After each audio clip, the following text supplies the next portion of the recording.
James, speaking after today's victory over Whitehaven, perhaps not as dominant as the last few weeks, but a win nonetheless. Yeah, well, first and foremost, pleased to get the win. Whitehaven are a challenging side. They've got some big, strong boys who carry the ball really well. Good kicking game with Nick Williams. They don't make many mistakes. And if I'm honest, I think they try really hard. I think that they obviously love playing for Whitehaven, and every time they turn up, you just see absolute maximum effort from them. I thought, contrary to your comments, I thought we were dominant. I thought we ran hard, got over the top of them at times, kicked well, defended well. We were good value to be in front, but we made a couple of errors on play one, play two, probably throughout the first half, really, or certainly the first half of the first half, and it gave Whitehaven an opportunity and territory. And they were good enough to test us and go in front, but I thought as a team we showed some maturity and some composure there to play our way back into it. We out trying to win it in the next set.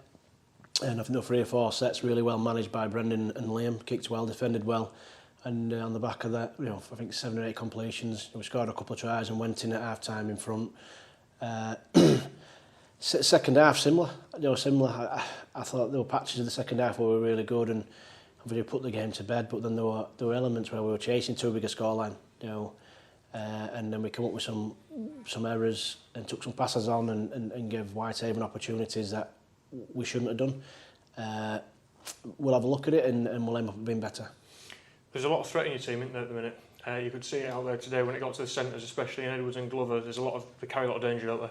Yeah, we've got strike all over. We've got threat all over. We've got big ball carries. We've got a good kicking game.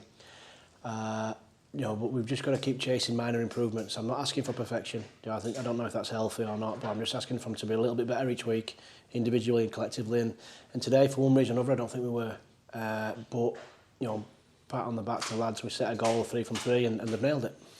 And you've mentioned as well that your team looked a bit tired towards the end. I guess that's because having a small squad and having to pick the same players over and over again. But that does mean consistency and they know how each other's going to play. Yeah, there's that, and listen, Whitehaven are a big, strong side, and they do test your tackle management, so that's fatiguing. And if you turn the ball over, probably 5 or 6 times on play 1 or 2, that's going to tax your energy. So we'll look at that. We'll speak about it. We'll talk about how we felt when we're having to defend 3 or 4 sets on the bounce, and hopefully that can spur on some learning. AJ was ruled out with illness today, which saw Jacob Ogden come in for one of his first appearances of the season. What did you make of how he went on the wing? Well, he came up with an error earlier on, didn't he? A little bit unsure whether to go for the ball or not. More a bit of a reactional thing, I believe. So it wasn't a great start, but then I'm really proud of how he moved past it. And probably for the other 77 minutes, he was pretty strong, carried the ball with lots of intent, left the markers disrupted, good post-contact meters. Worked hard for the team off the back of not playing for a long time. So, yeah, pleased with him. Now we've got an 8-day turnaround before travelling to Barrow away. You've spoken previously about managing the travel this year. It must be really important to get it right, especially on a Monday night. Absolutely, yeah. Obviously, we'll have a good look at the length of journey and what we can do to break that up and make sure that when we get to Barrow, we're ready to go. You've got a 100% record away from home so far in the league. The team's travelling with a lot of confidence in a minute, isn't it? Yeah, they are, and they're a real together group. We know what we're doing well. We know what we need to improve on, and we know where we can find some more improvements. And what's really exciting is they're really keen, mad keen to keep getting better individually and as a group. And I think the key to improving is knowing where you are. And we know at this minute in time we aren't the best team in the comp. We're not even the second best team in the comp. We want to be. So we've got some hard work in front of us. And just finally, a word on Chris Bryden. He led the team out today and he led the team song for the final time. How big has he been for you as a coach and this club? Yeah, well, I love playing with him because he used to come up with some massive plays for us and scored a couple of dummy half barge overs. And I remember coaching him and taking him going to Toulouse and the game not going quite our way and bringing him on a little bit earlier than probably he'd have liked.